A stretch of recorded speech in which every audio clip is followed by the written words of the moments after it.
E aí, pessoal, beleza? Tudo bem? Aqui quem fala é o Lucas.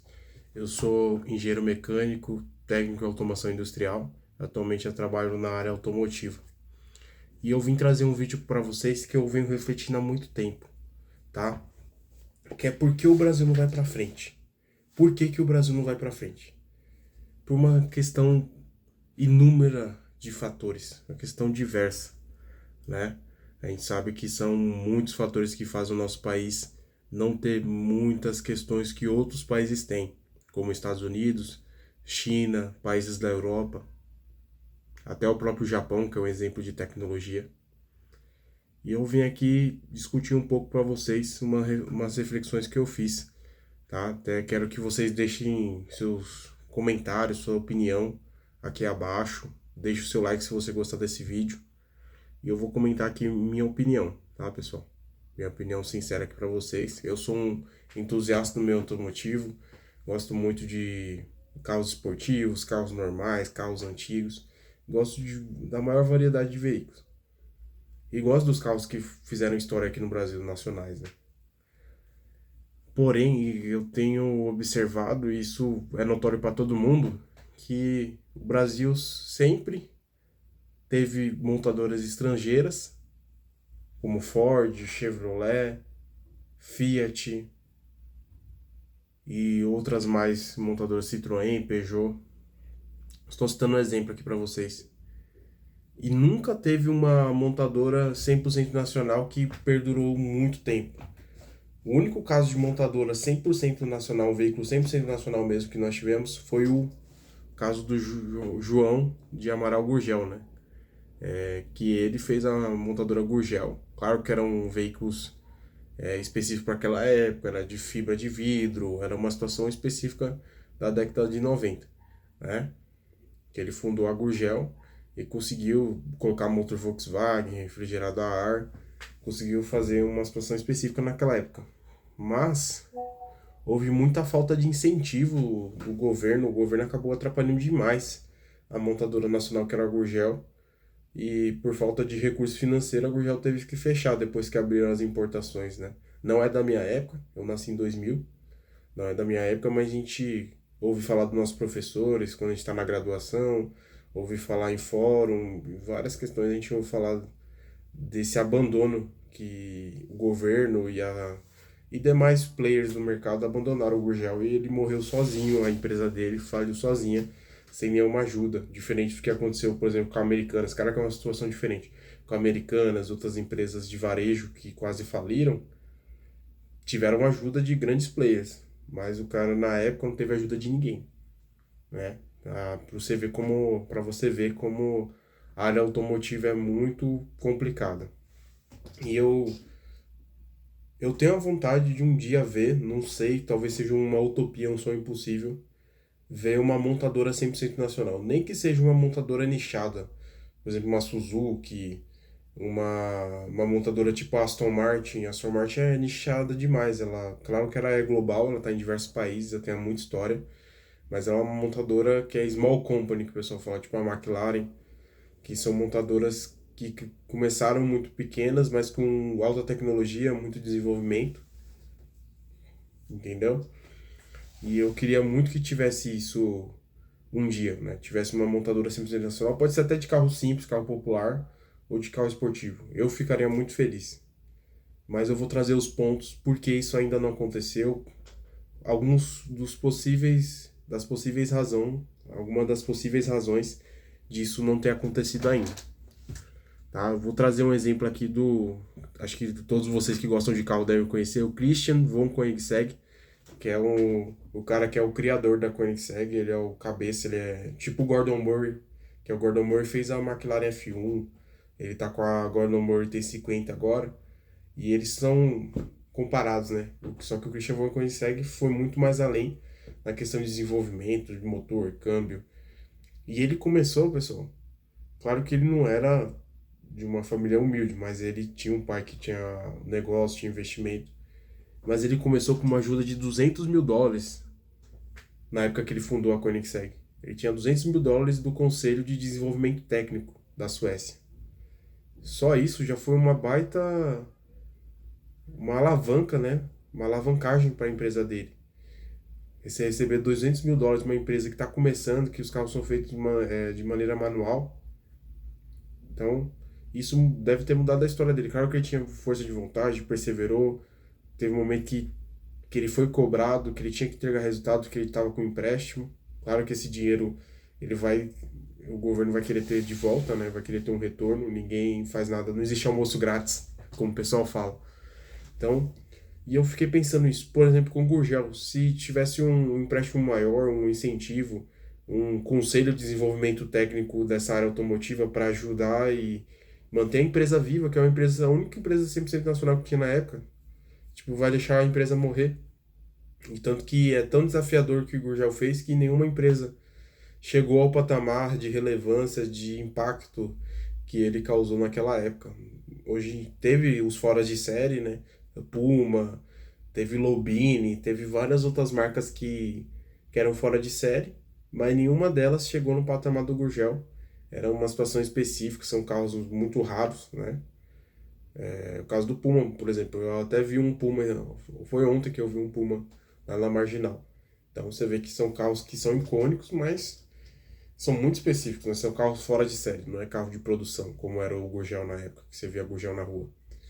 Até hoje em dia eu vi porque eu vi no Senai do Ipiranga, né? Tinha alguns Gurgéis antigos de coleção, porque na rua normalmente se você vê, é raro. Acho que é mais fácil você ver uma M5 do que um Gurgel. Então, pessoal, eu queria comentar isso com vocês, porque o Brasil, ele não produz tecnologias próprias que conseguem ser implantadas em todo o mundo. Por exemplo, o Bluetooth, que foi uma tecnologia desenvolvida, se eu não me engano foi no Japão, se estiver errado vocês me corrigem, se eu não me engano foi no Japão, não vou lembrar agora de cor. Uma tecnologia desenvolvida no Japão que é usada hoje em dia em todo mundo. Nossos fones não é mais com fio, é fone sem fio com Bluetooth. O Wi-Fi foi desenvolvido. Estou citando exemplos aqui de tecnologias que são universais. O Brasil tem engenheiro que é muito crânio, tem cientista, tem pesquisador que são absurdos. São absurdos. Mas é falta de investimento, é falta de direcionamento, de ser um país que quer desenvolver as próprias coisas. O Brasil usa muita coisa de fora, é aquela americanização, né? O americano é melhor, o tênis do americano é melhor, tudo isso é melhor. A gente tem esse costume, eu falo por mim mesmo. Quando você vê uma coisa que é uma empresa brasileira, você tem até um pé atrás, você vai ver se é boa, e depois que você vai ganhando confiança, você confia numa marca brasileira. Por exemplo, tênis, vestimento, vestuário, que é uma coisa que está mais acessível a todos, a gente vê que não tem muita marca brasileira. Mas estou voltando à questão dos carros. O que acontece? Se eu fosse direcionar essa questão, né, estou supondo aqui, colocando ideias, eu primeiro focaria na produção de chips, que hoje em dia é inteligência artificial, é programação. O país que produz chips, ele vai estar sempre à frente na questão da área de tecnologia. Então, o Brasil produzir os próprios chips, por exemplo, tem uma Intel, uma AMD brasileira, né? Já pensou? Uma empresa brasileira de processadores. Ela desenvolve processador, desenvolve próprias placas-mãe. Você consegue montar um computador só com peça de empresa brasileira. Já pensou? Isso seria um espetáculo. E o Brasil tem potencial para isso. Então, estou expondo aqui minha opinião, que eu sei que não vai mudar nada, mas eu gostaria de expor minha opinião, que é uma coisa que eu estava refletindo esses dias. Que o Brasil, ele não tem tecnologia nenhuma. Não tem uma tecnologia assim que você lembra. Nossa, a tecnologia foi desenvolvida por um brasileiro, todo mundo usa. Por exemplo, o GPS. O Brasil, ele usa o GPS do satélite dos Estados Unidos, a sua maioria, né?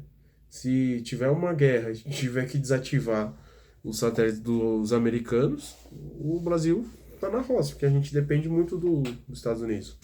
A gente ia ficar sem GPS, entendeu? Agora você vai à China, o Japão, a Rússia, os caras têm os próprios GPS deles. Eles não dependem de outros países.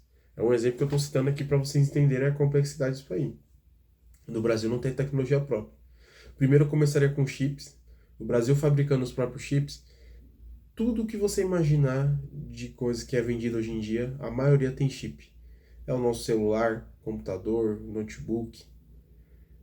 qualquer fone que você usa. Estou citando exemplo aqui que eu estou me lembrando. O carro mesmo, todos os modos do carro, modo ABS, modo de injeção, modo de carroceria, todos os modos do carro são chips, são processadores.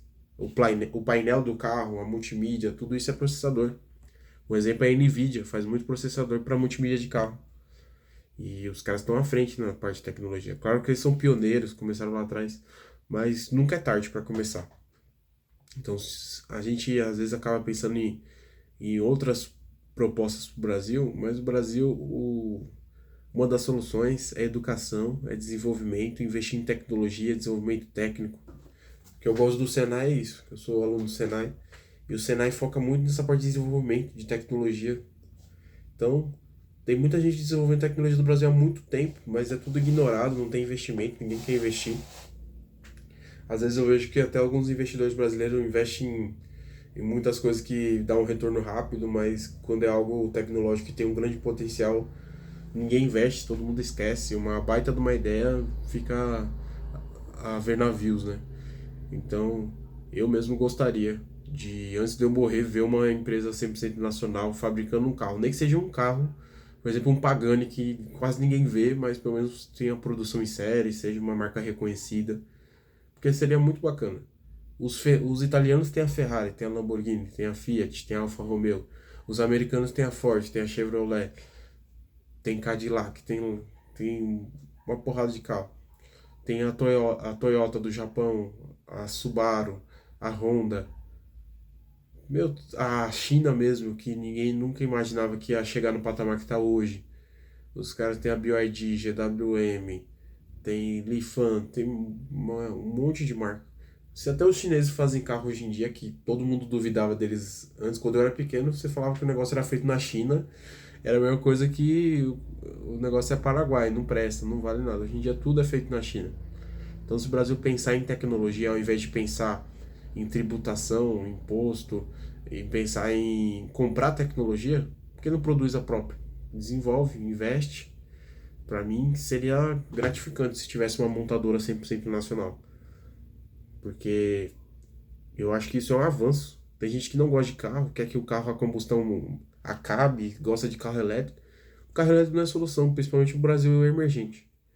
O carro híbrido, por exemplo, uma montadora que fabrica só carro híbrido. Não seria bacana? Vocês até deixem no comentário se vocês concordam comigo.